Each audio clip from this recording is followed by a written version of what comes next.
Pendant la Seconde Guerre mondiale, le monde a été témoin d'un affrontement de puissance industrielle, d'ingéniosité humaine et de brutalité sans limite. De nouveaux chars, avions et substances chimiques ont déferlé sur les champs de bataille. Mais l'arme qui suscitait le plus d'effroi chez les soldats était souvent cachée dans des positions de campagne discrètes. L'armée allemande a mis en service vers 1942 une mitrailleuse désignée seulement par 2 lettres et un chiffre, MG42. Cette dénomination sobre cachait un dispositif qui est devenu légendaire. Sa cadence de tir, sa fabrication simple et son bruit terrifiant ont transformé chaque rencontre sur le front en massacre. Dans cette vidéo, vous découvrirez comment est née l'idée du MG42, pourquoi il est devenu le centre des tactiques allemandes et quel impact il a eu sur les combattants des deux côtés du front. Nous examinerons les détails techniques, mais aussi les histoires humaines des mitrailleurs et de leurs victimes, qui sont souvent négligées. Dans un moment, nous révélerons comment cette faucheuse d'Hitler s'est engagée dans les affrontements sur le front de l'Est, en Normandie ou en Italie, et comment elle a influencé le développement ultérieur des armes. N'attendez pas une énumération sèche de données. Devant vous s'ouvre un chemin qui reliera la mécanique du métal à la psychologie de la guerre et au destin de personnes concrètes. L'Allemagne est entrée dans la Seconde Guerre mondiale avec l'expérience de la Grande Guerre, où les mitrailleuses ont pour la première fois décidé du sort d'unités entières. Pendant l'entre-deux-guerres, les constructeurs ont essayé de développer une mitrailleuse universelle qui combinerait la mobilité légère avec la possibilité de défendre une position fixe. Le résultat fut le MG34, une arme élégante et précise fabriquée en acier de qualité. Selon l'historien militaire Arnold Blomberg, le MG34 avait un poids d'environ 24,3 livres et sur un trépied pesant 52 livres, il pouvait tirer à une vitesse d'environ 800 coups par minute. Grâce au montage interchangeable, on pouvait en faire une mitrailleuse légère pour les actions offensives ou une mitrailleuse lourde pour la défense. Bien que le MG34 fût techniquement avancé, sa production représentait un problème pour l'économie allemande. Chaque pièce nécessitait un usinage de précision, des matériaux coûteux et plus de 1200 pièces. Aucune usine d'armement ne parvenait à produire la quantité nécessaire pour l'armée en croissance rapide. Les planificateurs d'armement ont indiqué que le MG34 coûtait environ 327 marks du Reich et son trépied 400 marks supplémentaires. C'était une somme considérable à une époque où il fallait équiper des millions de conscrits. Pendant les combats, il est en outre apparu qu'en raison de la haute qualité des matériaux utilisés, le MG34 était sensible à la poussière et à la boue, ce qui s'est manifesté sur le front de l'Est. Le commandement allemand a donc commencé à chercher un moyen de produire une mitrailleuse similairement efficace, mais plus accessible. Depuis septembre 1939, les forces armées allemandes se sont étendues à un rythme sans précédent. L'industrie a dû s'adapter à la guerre totale, et les armuriers ont été contraints de réduire les coûts. Selon un article sur le portail Warfare History Network, vers 1941, une équipe de travail de la firme Johannes Grossfuss Metall, un Lochierwaren-Fabrik, a été chargée de développer une mitrailleuse expérimentale MG39-41. Son constructeur, Dr Ernst Grunov, parfois désigné comme Werner Gruner, a passé 6 semaines dans un cours de maniement des mitrailleuses pour comprendre les besoins de l'infanterie. Grunov a découvert que l'équipage apprécierait une arme qui serait légère, rapide, simple à utiliser et peu exigeante en production. L'innovation décisive fut la construction en tôle emboutie et pressée. Les pièces métalliques en tôle d'acier mince pouvaient être estampées et soudées, au lieu de l'usinage coûteux. Cela a considérablement réduit les exigences en matériaux et raccourci le temps de production de plus de 30%. Les hautes exigences de qualité et de précision ont été remplacées par le pragmatisme.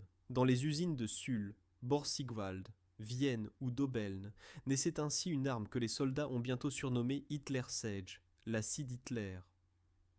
La mitrailleuse nouvellement conçue portait la désignation MG42 et a vu le jour en 1942. Le modèle de Grunov utilisait un verrou rotatif innovant avec verrouillage à rouleau, qui était fait de pièces pratiques et embouties.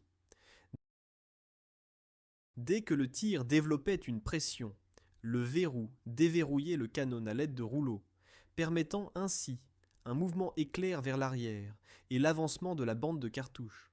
Ce mécanisme avait un nombre minimal de pièces mobiles et contribuait à la cadence énorme de l'arme. Des 800 coups par minute originaux du MG34 est devenu une vitesse inouïe de 1200 coups. Certaines sources indiquent que les versions pour usage anti-aérien atteignaient même 1500 à 1800 coups par minute. Outre la vitesse, l'ergonomie s'est aussi améliorée. L'arme pesait environ 11,3 kg, 25 livres, et mesurait en longueur environ 1,2 m. Le canon amovible de 20,9 pouces, 53 cm, pouvait être échangé en 3 à 7 secondes grâce à une ouverture latérale dans le manchon. Pour l'échange servaient des gants d'amiante, car le canon se réchauffait au rouge pendant les longues rafales. Les soldats étaient formés à tirer de courtes rafales de 3 à 7 tirs et à effectuer au maximum 22 rafales par minute. Cela devait économiser les munitions et empêcher la déformation du canon.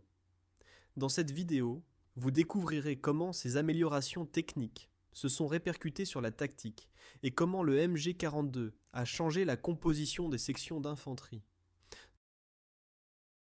Dans un moment, nous révélerons que de la mitrailleuse naissante est rapidement devenue l'élément central de l'infanterie allemande.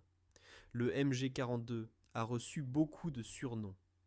Les Américains l'appelaient la scie motorisée d'Hitler ou Shachim, la fermeture éclair d'Hitler. Les Soviétiques le surnommaient déchireur de linoléum, tandis que les Britanniques utilisaient l'expression Spando. L'essence de tous les surnoms était sa signature sonore incomparable, comme l'ont décrit les soldats américains Orville W., Sonny, Martin et James Wilbanks. Le son du MG42 rappelait le déchirement de tissu ou une fermeture éclair. Selon Martin, il dévorait beaucoup de munitions et de gens. La cadence écrasante, environ 1200 à 1500 coups par minute, avait pour conséquence que les tirs individuels se fondaient en un seul crépitement continu. Quand la mitrailleuse ouvrait le feu, beaucoup de soldats avaient l'impression d'être attaqués par plusieurs armes à la fois. Cadence. La vitesse standard du MG42 était d'environ 1200 coups par minute. Certaines versions, spécialement pour les usages anti-aériens, atteignaient jusqu'à 1800. Vitesse pratique. Grâce aux courtes rafales recommandées, la vitesse effective était substantiellement plus basse, environ 154 coups par minute, comme l'indiquait l'armée américaine. Longueur de rafale. Une bande de 50 coups se vidait en 2,5 secondes. Un chargeur tambour de 75 cartouches en 3,5 secondes. Munitions. La mitrailleuse utilisait la cartouche allemande standard 7,9 x 57 mm. Mauser. Les bandes se reliaient au moyen de maillons et les cartouches individuelles pouvaient être enroulées dans des boîtes métalliques. La mitrailleuse ne tirait qu'en rafale. Les tirs individuels n'étaient pas techniquement possibles. Dans de bonnes mains cependant, le MG42 représentait un moyen extrêmement efficace de suppression. Certains équipages utilisaient le trépied Lafette 42, qui pesait 45 livres, environ 20 kg, et permettait un tir précis à une distance jusqu'à 2200 yards, 2 km, avec une visée optique. Cette configuration donnait aussi à l'arme une capacité anti-aérienne limitée. Un des facteurs les plus importants du succès du MG42 était sa fabrication facile et bon marché. Comparé au MG34, qui nécessitait 150 heures de travail, le MG42 ne prenait qu'environ 75 heures. Grâce à la tôle emboutie et aux pièces soudées, les coûts de production se sont réduits à environ 250 marks du Reich, ce qui était moins de la moitié du prix du MG34. Selon la base de données de l'industrie d'armement, Moser AG Werk, Steyr, Grossfuss et Maguette produisaient au total environ 129 pièces par jour. En 1943, plus de 116 725 pièces ont quitté les lignes de production. En 1944, puis 211 806. Au total, plus de 400 000 mitrailleuses ont été produites jusqu'en 1945. Le MG42 était refroidi par air et utilisait un court recul pour le mouvement de la culasse. Le réchauffement rapide du canon était le plus gros problème. C'est pourquoi l'équipage devait avoir à disposition plusieurs canons de rechange, souvent 6. Après avoir tiré environ 250 cartouches, il fallait changer les canons. Des soldats prisonniers indiquaient cependant qu'en pratique, ils tenaient même 400 coups. Günther, membre de l'entraînement de la Wehrmacht, se souvenait que lors des tirs dans le nord de la Russie, il devait apprendre à effectuer l'échange à l'aveugle, avec des gants couverts de neige et sans interrompre le tir. Poids, avec bipied, environ 11,3 kg, avec trépied jusqu'à 25 kg. Longueur et maniement. La crosse en bois avec une courbure profonde permettait d'appuyer l'arme contre l'épaule. Le mécanisme de détente pouvait être actionné même avec des gants. Chargeur. La norme était des bandes de 50 cartouches. Les équipages les reliaient en bandes plus longues pour réduire le nombre de chargeurs. Une boîte de 250 cartouches pesait environ 10 kg. Grâce à ces paramètres, un tireur expérimenté pouvait développer un rideau de feu dévastateur. La précision à longue distance souffrait cependant. Les vibrations violentes et le soi-disant sautillement causaient que la mitrailleuse, lors de longues rafales, déviait et partait vers l'arrière. C'est pourquoi le MG42 convenait le mieux à la suppression, au tir de couverture et au fauchage d'unités attaquantes. Le rythme de tir rapide imposait de hautes exigences à l'approvisionnement. Les jeunes tireurs se vantaient souvent, avec enthousiasme, d'avoir leur MG42. Mais ils découvrirent bientôt que l'arme s'accompagnait d'un fardeau sous forme de munitions. Les manuels allemands recommandaient pour chaque équipage au moins 1800 cartouches, ce qui correspondait à 7 boîtes de 250 cartouches. Les bandes devaient être maintenues, propres et alignées pour ne pas se coincer. En été, les maillons métalliques chauffaient en plus, tandis qu'en hiver, ils gelaient et se cassaient. Dans cette vidéo, vous découvrirez comment les mitrailleurs résolvaient ces problèmes logistiques et comment ils étaient soutenus sur le front par des porteurs de munitions et des armuriers durablement affectés. La grande performance du MG42 serait inutile sans un équipage bien organisé. L'équipage idéal se composait de 6 soldats, commandants de mitrailleuses, sous-officiers responsables du choix du secteur de tir et de la coordination du tir, tireurs, mitrailleurs, manipulaient l'arme et la détente, maintenaient l'appui contre l'épaule, chargeurs, alimentaient la bande dans l'arme et aidaient lors du changement de canon, porteurs, trépied, portait le trépied Lafette 42 et était armé d'une mitraillette MP40, porteur de munitions, 2 soldats avec des fusils, car 98 cam, portaient borniche les munitions, les canons de rechange, l'outillage et effectuaient les mesures de sécurité.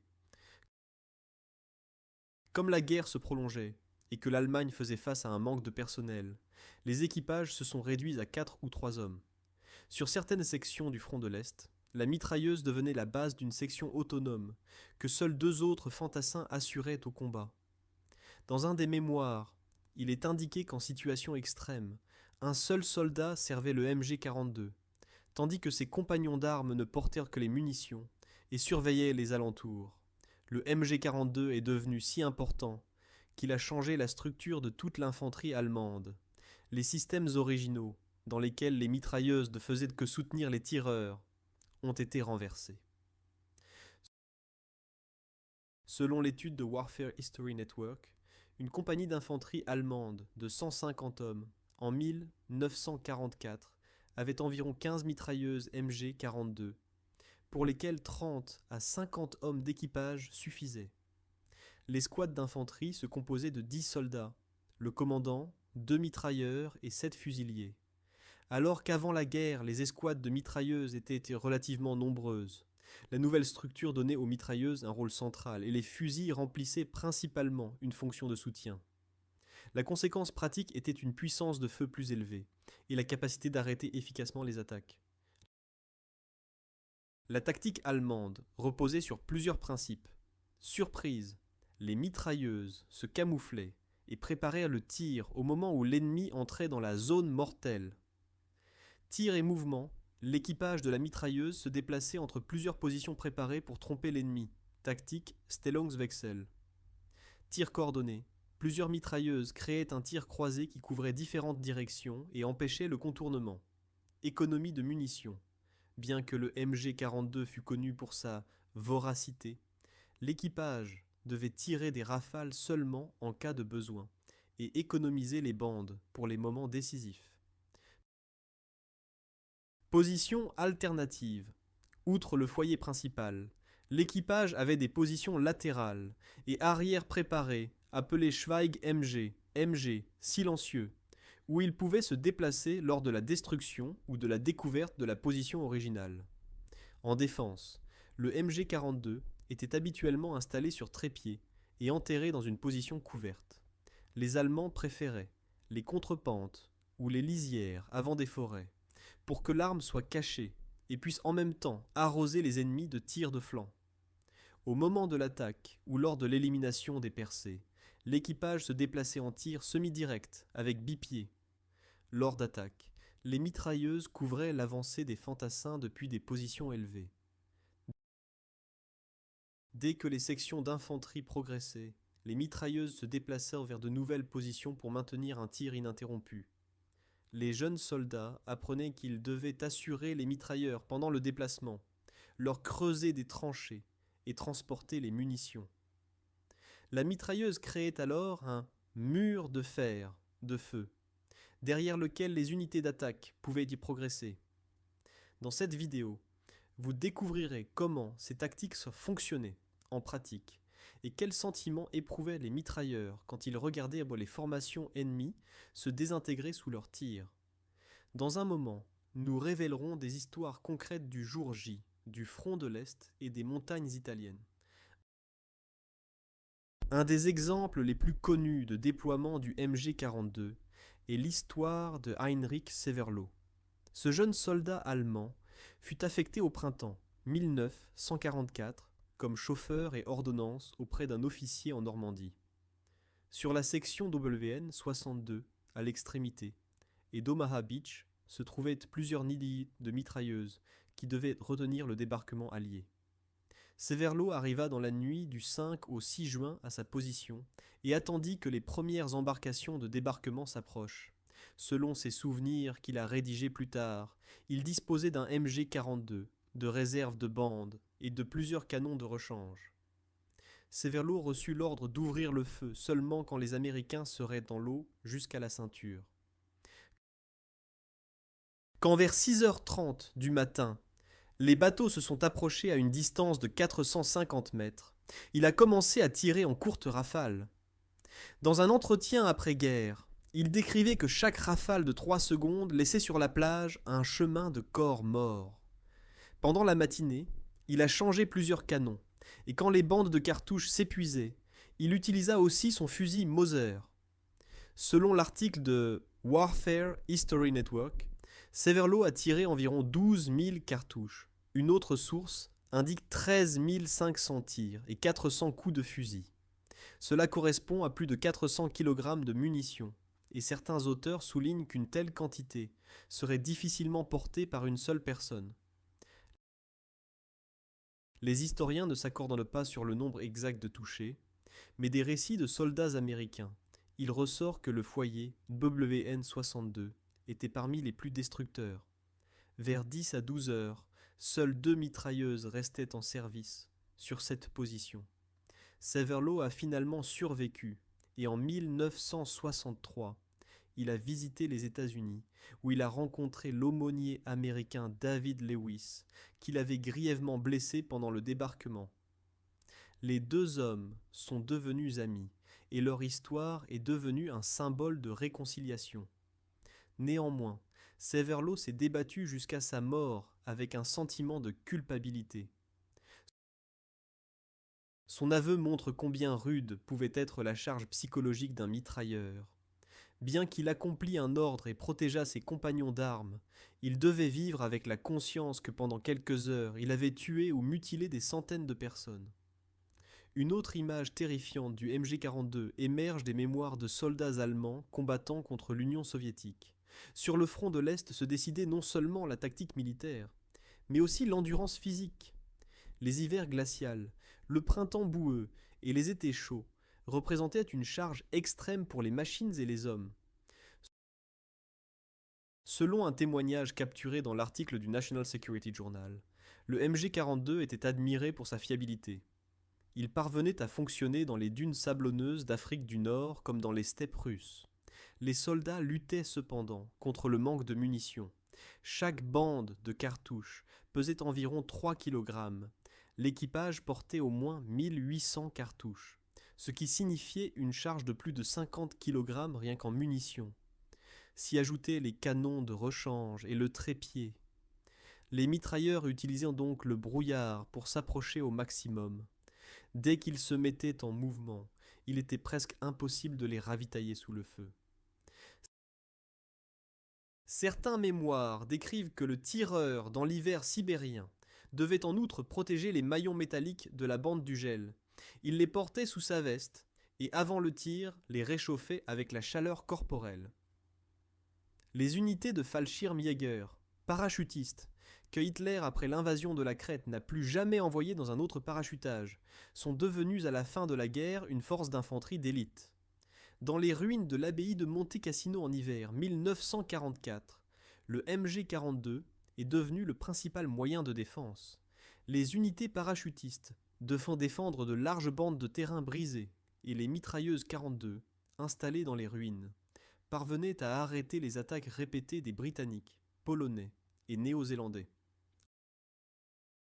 Un soldat de la première division parachutiste a décrit plus tard qu'il pouvait observer comment les sections alliées rampaient entre les pierres, et leurs mitrailleuses découpaient en morceaux les haies vives et les tas de gravats. Dès que les unités se retiraient, les Allemands couraient rapidement vers d'autres positions. La flexibilité du MG42 leur permettait de transférer le tir en quelques secondes. Cette tactique était résumée par un officier allié par ces mots. Il savait en faire d'un homme toute une section en courant, avec la mitrailleuse de position en position. Un témoignage anonyme de l'automne 1943 décrit une journée ordinaire de mitrailleur MG42 dans les Carpates. Je passe la nuit près de l'arme. Mes oreilles bourdonnent toujours. Mon chargeur Hans s'endort parfois la tête posée sur la bande. Au petit matin, le brouillard se dissipe et je vois des silhouettes de forme. J'attends qu'elles soient au milieu du champ. Puis j'appuie sur la détente. 3 secondes. Leurs ombres tombent. Puis notre fusilier Dieter se met à courir avec une boîte de munitions. Il me crie « Économise ! Nous avons les 100 derniers coups !» Ce témoignage, qui s'est conservé dans un journal privé, montre combien monotone, mais en même temps psychiquement dévastateur pouvait être ce travail. Le mitrailleur, dans de telles situations, protégeait certes ses camarades, mais devait assister à la façon dont ces rafales détruisaient le corps humain.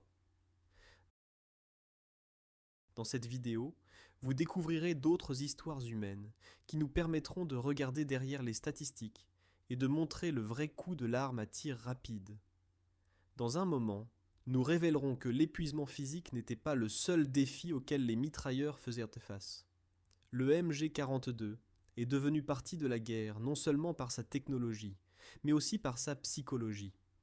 Les Alliés lui ont rapidement attribué des surnoms qui devaient décrire son effet mortel. La scie d'Hitler, la fermeture éclair d'Hitler, la scie à os d'Hitler, déchireur de linoléum ou Spando. Les soldats allemands utilisaient le nom Knochensäge, scie à os, ce qui évoque une représentation glaçante de ce que la mitrailleuse peut faire. Chacun de ces surnoms est né du son caractéristique.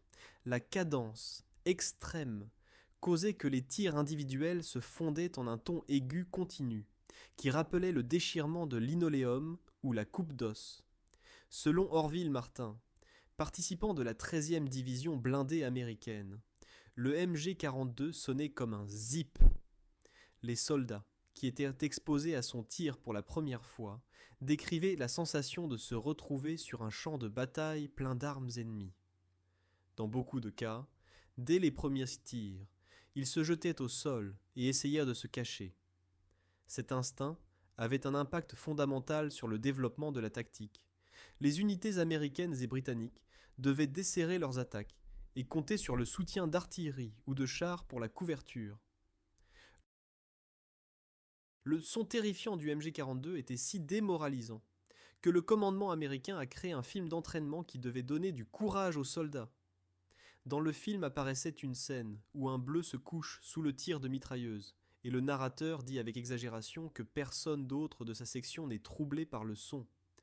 Suit un concours entre les mitrailleuses américaines Browning et le MG42 allemand, pendant lequel le commentateur affirme que l'arme allemande rapide est certes imposante, mais les parachutistes devraient utiliser le temps du changement de canon et attaquer.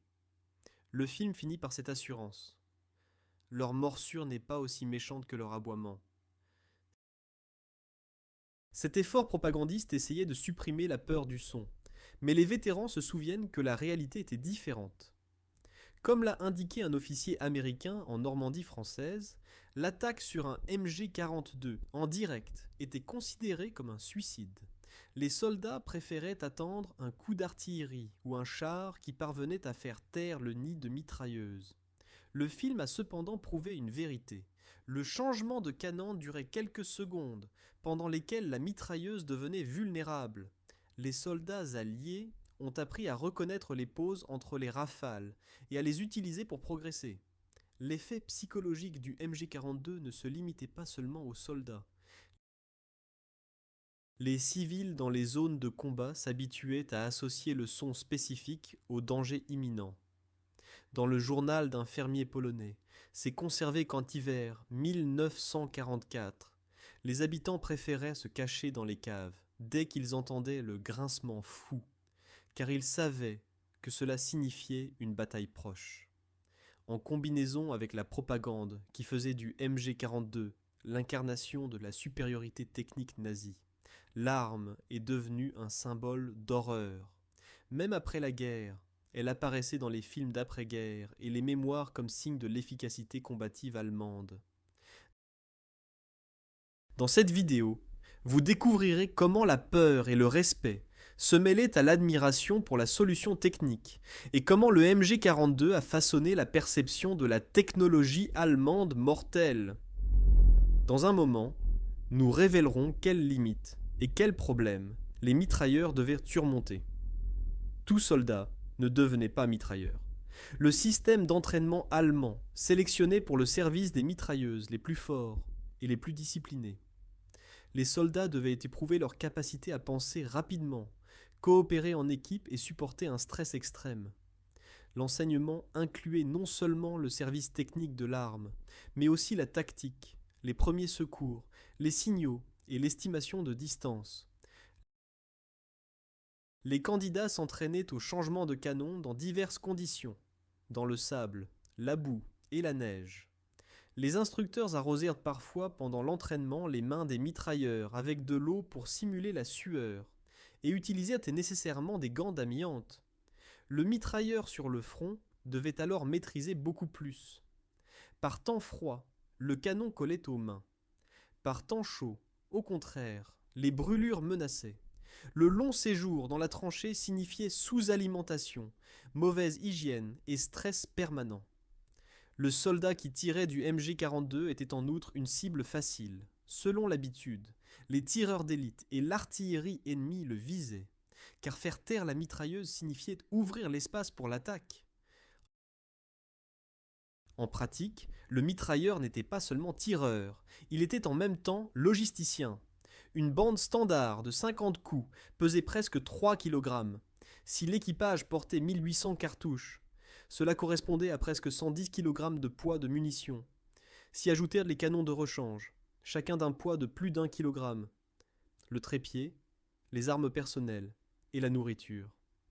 Chaque pas devenait pénible. Selon les soldats du front de l'Est, le plus difficile était de monter avec cette charge dans un terrain montagneux.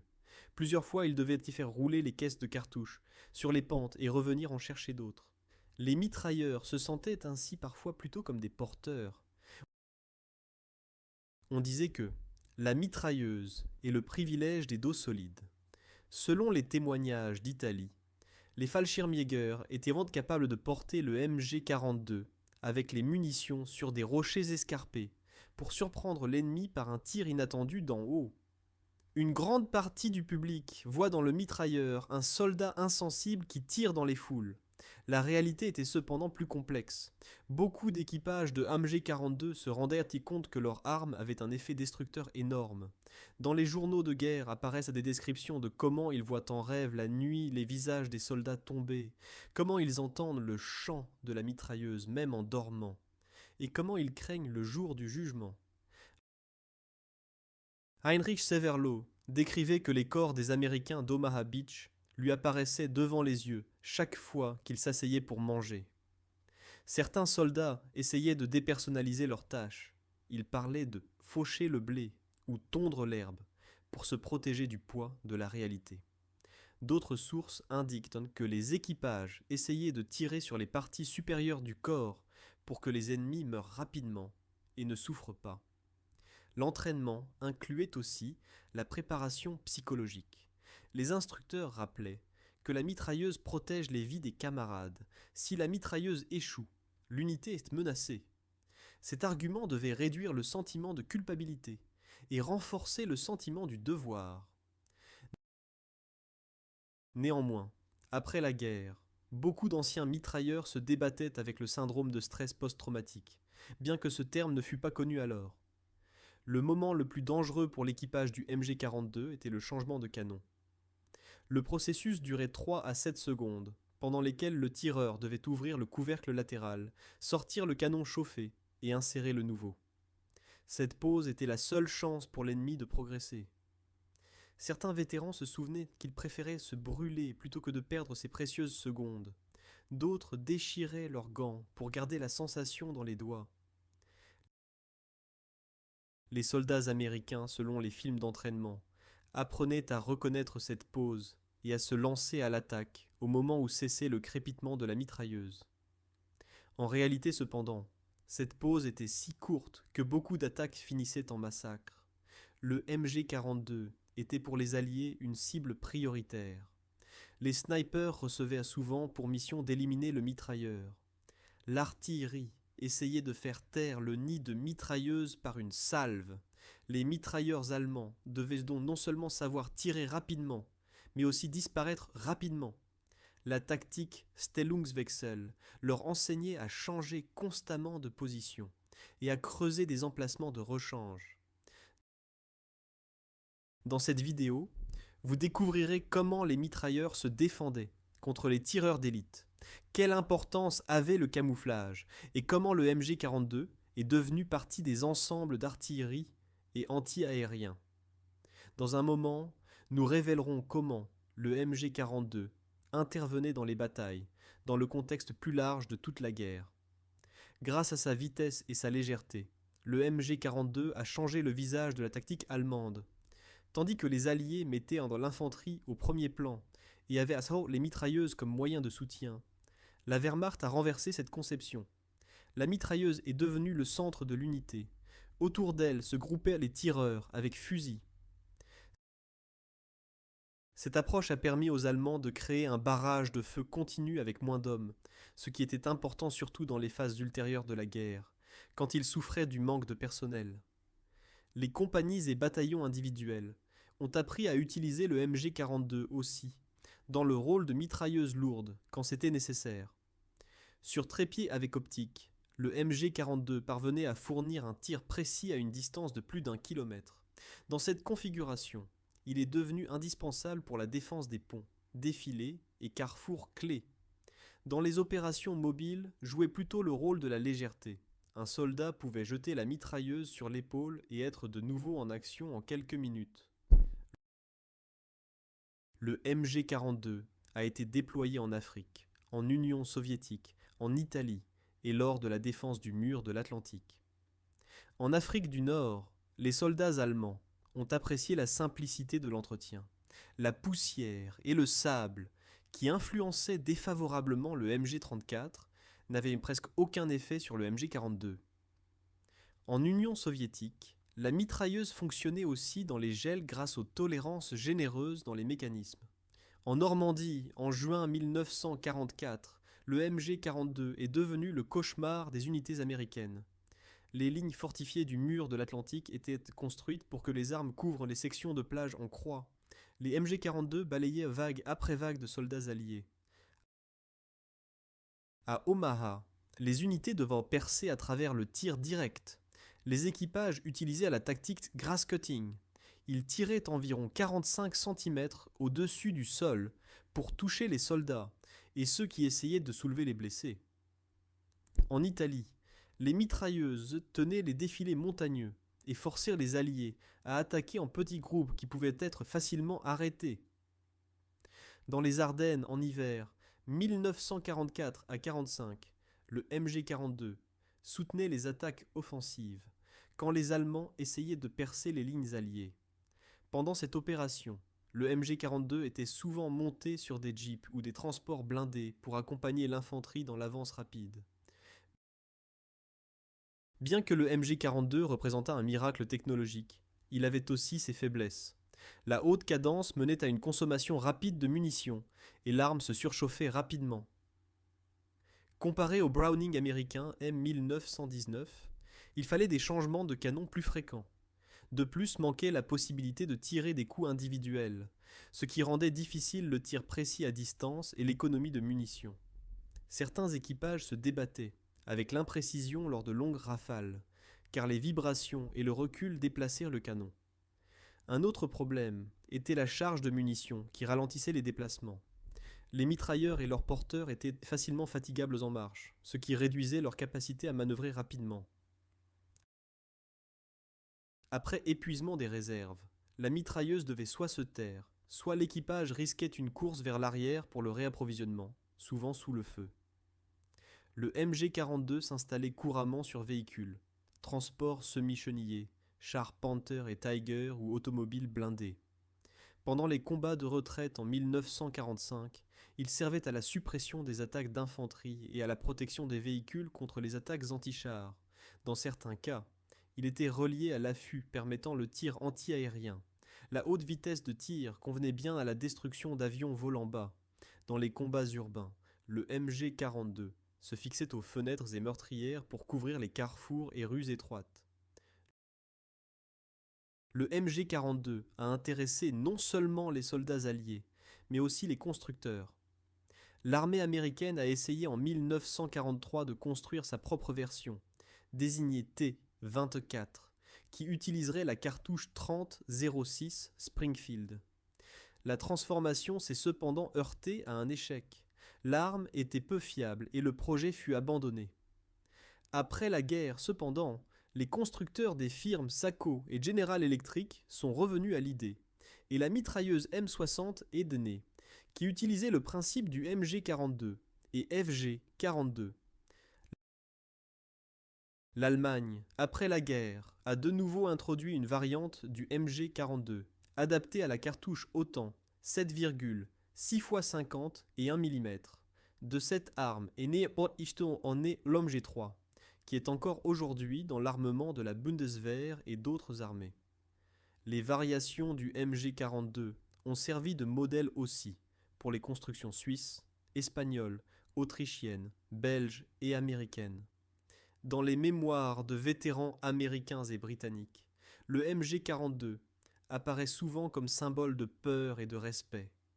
Un soldat britannique de la 8e armée se souvenait des combats en Tunisie, quand le son du MG42 lui glaçait le sang dans les veines, mais admirait en même temps sa simplicité et sa fiabilité. Un parachutiste américain des Ardennes a esquissé comment pendant l'attaque il entendit la scie motorisée et se jeta machinalement dans la neige. Quand il leva la tête, toute sa section gisait touchée, et il rampa en état de choc vers le commandement, car le réapprovisionnement en munitions n'était pas possible. La tactique alliée a dû s'adapter. Les soldats apprenaient à s'espacer, à se terrer dans des trous plus profonds et à attendre les unités d'artillerie ou de chars qui feraient taire le nid de mitrailleuses. Les Américains introduisaient en outre progressivement leurs propres mitrailleuses plus légères, qui avaient une cadence accrue, par exemple Browning M 1919 A6, et qui parvenaient au moins partiellement à concurrencer le MG42. Pendant la guerre furent publiés des manuels allemands et alliés qui avertissaient que la haute cadence du MG42, jusqu'à 25 coups par seconde, mène à une consommation considérable de munitions et l'arme se maintient difficilement sur la cible. Les instructions recommandèrent de tirer en courte rafale de 5 à 7 coups. Après le 7e coup, selon les instructeurs allemands, le cône de dispersion s'élargissait notablement, et cela menait au gaspillage de munitions. Les soldats étaient menés à ce que, entre les rafales, ils vissent toujours de nouveau, et attendent le moment le plus favorable. Le manuel traduit trouvé auprès d'unités sur le front de l'Est avertissait que le tireur doit fermement appuyer la crosse contre l'épaule, correctement répartir les jambes et lors du tir en mouvement se pencher en avant pour que l'arme ne s'échappe pas. L'accent était mis sur le bon positionnement du bipied et la répartition uniforme du poids pour que le déploiement de plusieurs jours puisse se dérouler sans combat épuisant avec le recul. Pour le rôle avancé, lourd sur trépied, les consignes différaient. L'ordre allemand de mai 1944 indiquait que les rafales devraient être d'environ 50 coups et ne devraient suivre qu'après un réglage soigneux de la visée. Un tir de plus longue durée était considéré comme peu économique, car les cartouches manquaient, et leur production chargeait l'industrie de guerre. Le manuel traduit en soviétique recommandait de limiter les rafales à Padili à maximum 70 au tir, et après chaque 200 coups, de changer le canon.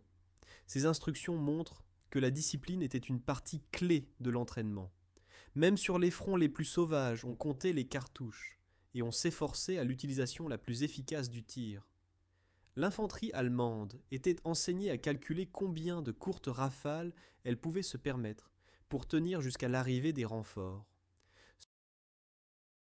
Selon le bulletin de renseignement américain, le rythme optimal était 22 courtes rafales par minute, ce qui en pratique signifiait environ 154 coups.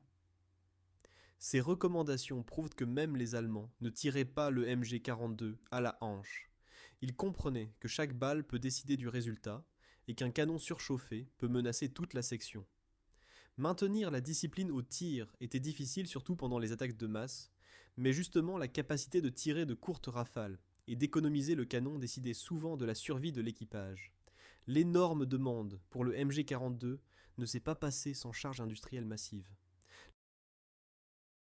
La simplicité constructive basée sur la tôle emboutie, le rivetage et le soudage a permis de raccourcir le temps de production de 150 à 75 heures et de baisser le prix à 250 marks du Reich.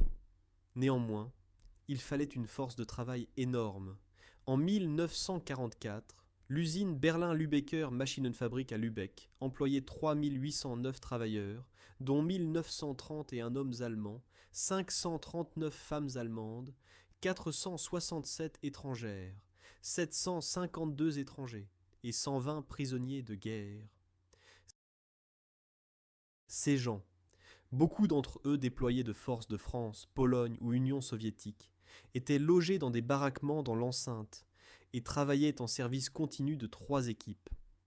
Après la guerre, le propriétaire de l'entreprise Bernhard Berghaus fut enquêté par les Alliés pour abus de travail forcé. La production des canons pour le MG42 nécessitait une technologie spéciale. La haute vitesse de tir causait un réchauffement et une usure extrême, si bien que les canons devaient être changés après quelques centaines de tirs. BLM a donc développé un processus Cold Hammer Forging, dans lequel le canon se formait à l'aide de 4 marteaux qui frappaient que dans plusieurs fois par seconde, sans usage de chaleur. Ce processus formait le rayage, directement pendant le forgeage. Le résultat était des canons extrêmement résistants qui supportèrent les chocs thermiques du MG42 et nécessitaient qu'au moins d'entretien. En même temps, se sont ainsi économisées les étapes de production, comme le perçage, la trempe et la découpe manuelle de l'alésage. L'industrie de guerre allemande parvenait grâce à ces innovations à produire jusqu'à 129 pièces de MG42 par jour. En 1943, plus de 116 000 pièces ont quitté les lignes de montage, et en 1944, même plus de 211 000. Derrière cette statistique impressionnante se cachent cependant des milliers de travailleurs qui ont passé les années de guerre aux machines. Leur travail invisible s'est transformé en armes qui se dressent encore aujourd'hui dans les musées, comme rappel d'une époque où la force de travail humaine et l'ingéniosité d'ingénierie étaient utilisées pour la destruction massive. Le MG42 arrivait dans les mains non seulement d'unités d'élite, mais aussi de fantassins ordinaires sur le front de l'Est. Le journal du sous-officier allemand Kurt Kröger offre un regard unique sur la réalité quotidienne d'une section de mitrailleuses. Dans l'inscription du 30 et 1 juillet 1944, il décrit comment son groupe nouvellement affecté avec 4 hommes et un MG42 s'est déplacé vers la rivière Peteska. Dans le brouillard épais, ils ont construit un pont provisoire pour pouvoir franchir le cours. Kröger s'est ensuite baigné dans l'eau glacée avant d'incendier 3 meules de foin pour qu'Ivan, comme il appelait les soldats soviétiques, n'ait pas où se cacher. Un homme montait la garde tandis que les autres dormaient, et ensuite a mené la première patrouille de reconnaissance qui a découvert que la forêt environnante était libre. Dans les jours suivants, le groupe se déplaçait toujours. Au début d'août, Kröger a noté que leur poste de garde a dû se déplacer de l'autre côté de la rivière en bateau après que le pont fut détruit. Ensuite sont arrivés 2 autres hommes pour les munitions, et son compagnon d'armes Straub a même pillé une ruche pour le miel. D'autres inscriptions montrent que lors d'une attaque, Kröger avec son MG42 a dû partir en contre-attaque pour arrêter la percée, et comment la nuit, par brouillard épais, son groupe a repoussé une patrouille soviétique à l'aide de la mitrailleuse et de grenades à main. Le journal atteste que les mitrailleurs devaient s'occuper non seulement du tir, mais aussi de la construction de ponts, de la surveillance et de l'obtention de provisions. Le MG42 n'était pas seulement un instrument de tuer, mais nécessitait aussi le travail de charpentier, constructeur et logisticien. Ces notes personnelles nous entraînent dans des moments qui n'apparaissent pas dans les rapports officiels. Des éclairs de calme entre les combats, l'humour sec et l'ironie quand les soldats luttent avec les abeilles ou l'estomac vide. Le MG42 y apparaît comme compagnon constant, parfois fardeau, parfois salut. Dans cette vidéo, vous découvrirez comment les notes personnelles complètent les statistiques objectives et comment elles nous aident à mieux comprendre non seulement la guerre, mais aussi les gens qui l'ont vécue. Dans un moment, nous révélerons comment le MG42 a touché le monde d'après-guerre et comment il est devenu partie de la culture. Le journal capture aussi des détails qui éclairent la réalité quotidienne. Dans les moments libres, les soldats volèrent du miel, se baignaient dans les rivières, cuisirent du pain et cherchèrent du bétail. D'autres fois, ils construisaient de nouveaux barrages, creusaient des tranchées ou apprenaient des fermiers locaux comment réparer une voiture déchirée. Bien qu'ils soient entourés de guerre, ils essayaient de trouver des moments de normalité. La préparation des positions pour le MG42 signifiait souvent la transformation de maisons, granges et champs.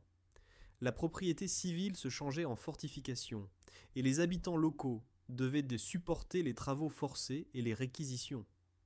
Grâce aux journaux, nous comprenons mieux que le combat ne se déroulait pas seulement entre unités militaires, mais qu'il touchait aussi la vie de gens ordinaires dont les maisons et fermes sont devenues partie du front. D'autres enregistrements décrivent les exigences logistiques des munitions. Kröger mentionne à plusieurs reprises comment il envoie des hommes pour des bandes de cartouches et des canons de rechange, car sans eux, le MG42 ne servirait à rien. Les soldats portaient des caisses de dizaines de kilogrammes sur des routes boueuses, tandis qu'au-dessus de leur tête sifflèrent les obus. Un seul retard de ration pouvait décider du sort de toute la section. Ces soucis quotidiens nous rappellent que l'efficacité terrifiante du MG42 n'était pas seulement une question de mécanique, mais aussi de savoir si quelqu'un avait la force et le courage de porter une autre bande de cartouches sous le feu. Après la fin de la Seconde Guerre mondiale, le MG42 est devenu symbole de la machine de guerre nazie. Les musées du monde entier exposent des exemplaires de cette mitrailleuse. Le National Dogbudoaptua Museum à la Nouvelle-Orléans indique que le MG42 avait une cadence si haute que la propagande américaine a dû minimiser son efficacité. Dans beaucoup d'expositions, le MG42 est présenté à côté du MG34 et d'autres mitrailleuses pour que les visiteurs comprennent le bond technologique qui s'est produit pendant plusieurs années. Dans les films et romans d'après-guerre, la mitrailleuse apparaît comme objet iconique. Les soldats qui l'ont rencontrée sur le front décrivaient un mélange de respect et de peur. Les auteurs de mémoire soulignent que le son du MG42 pénétrait dans les rêves et cauchemars encore des dizaines d'années après la guerre. En même temps, il est devenu inspiration pour une série d'œuvres artistiques. Écrivains et scénaristes ont utilisé le MG42 comme symbole du progrès technologique implacable qui s'est opposé à l'humanité. Outre le MG3 allemand, les principes du MG42 se sont reflétés dans diverses mitrailleuses d'après-guerre. Le M60 américain, surnommé The Pig, combinait l'alimentation par bande du MG42 et certains éléments du fusil allemand FG-42. Le M60 avait une cadence plus basse, 550 à 650 coups par minute, mais conservait la possibilité de changement rapide de canon et une construction relativement légère. D'autres armes inspirées du MG42 furent le M53 yougoslave, le MG51 suisse ou le MG74 autrichien. Le FN-M AG belge et le L7 britannique puisaient ensuite du concept de mitrailleuse universelle qui peut remplir le rôle de mitrailleuse légère et lourde. Le MG42 et ses variantes sont apparus dans une série de conflits d'après-guerre. Les soldats d'eau français les utilisaient en Indochine, les Britanniques en Malaisie, les Yougoslaves dans les guerres balkaniques et les Allemands en Corée dans le cadre des forces de l'ONU. Lors de la guerre coloniale portugaise dans les années 60, les soldats portugais utilisaient le MG42 en Angola et au Mozambique. Ces conflits ont montré que même des décennies après la fin de la Seconde Guerre mondiale, le design du MG42 reste pertinent. La capacité de suppression rapide de l'ennemi était appréciée aussi dans le combat contre les partisans et insurgés. Lors de l'examen du MG42, nous ne devons pas oublier les destins humains qui y sont liés. Chaque tir signifiait une vie gâchée ou blessée. Dans les livres de mémoire d'anciens soldats apparaissent des histoires de survivants qui ont échappé à l'acide d'Hitler seulement par hasard. Les souvenirs de vétérans américains qui en Normandie rampaient sur la plage apportent des scènes rudes. J'ai vu comment autour de moi volaient des jets de balles. J'ai entendu leur sifflement dans le sable. Chaque rafale était comme un fauchage à la faux. Ces histoires nous rappellent que derrière chaque construction se cache la souffrance et que nous devrions évaluer les armes aussi dans leur dimension morale. Dans cette vidéo, vous découvrirez pourquoi le MG42 reste si fortement enraciné dans la mémoire des gens et comment son histoire peut contribuer à une compréhension plus profonde de l'histoire de guerre. Dans un moment, nous révélerons comment les expériences des mitrailleurs se sont reflétées dans la société d'après-guerre et ce qu'elles peuvent nous dire sur la résistance humaine. Pour les vétérans qui ont servi comme mitrailleurs, le retour au civil ne fut pas simple. Beaucoup devaient faire face aux conséquences physiques, mains blessées, ouïes endommagées et douleurs chroniques du dos. Encore plus difficile cependant était la charge psychique. Le trouble de stress post-traumatique, PTSD, n'était pas diagnostiqué dans les années 40 et 50. Les anciens soldats souffraient souvent de cauchemars, d'angoisse et de sentiments de culpabilité. Heinrich Severloh indiquait qu'après la guerre, il s'est effondré plusieurs fois, et ce n'est que la rencontre avec l'aumônier américain, auquel il avait causé des blessures, qui l'a aidé à commencer à se pardonner. Certains vétérans essayaient de chasser leur passé par le travail, d'autres sont devenus pacifistes et ont commencé à donner des conférences sur les horreurs de la guerre. En Allemagne sont nées des associations d'anciens soldats qui offraient du soutien dans la recherche d'emploi et des conseils psychologiques. Les expériences des mitrailleurs sont devenues partie du débat plus large sur la responsabilité de l'individu qui accomplit un ordre, mais portent en même temps une culpabilité personnelle. Dans la littérature d'après-guerre, les mitrailleurs apparaissent comme figures tragiques, techniquement douées, mais émotionnellement brisées. Des romans, comme Coquelin à l'Ouest rien de nouveau, comparent le tir de mitrailleuse au battement du tambour du destin. Dans la littérature allemande, le MG42 est devenu symbole de ruine. Les auteurs décrivent comment son son se grave dans l'âme de la nation. Dans les films français et américains, le MG42 est souvent utilisé comme décor pour démontrer la supériorité ou la brutalité des forces nazies. Dans le film tchèque Libération de Prague, il y a une scène avec le MG42, où un résistant tchèque risque sa vie pour faire taire un nid de mitrailleuses sur la place Venceslas, rappel symbolique du courage des gens ordinaires. Les historiens de la seconde moitié du XXe siècle ont commencé à analyser le MG42 comme partie du contexte plus large de l'industrie de guerre allemande. Les études soulignaient que malgré la perfection technique, l'arme ne parvenait pas à renverser le cours de la guerre. Les alliés numériquement plus forts et économiquement plus puissants restèrent d'un pas en avant. Actuellement, les chercheurs se concentrent sur l'histoire orale. Ils collectent les souvenirs des derniers vétérans vivants. Ces témoignages sont précieux car ils montrent combien contradictoires étaient les sentiments des mitrailleurs.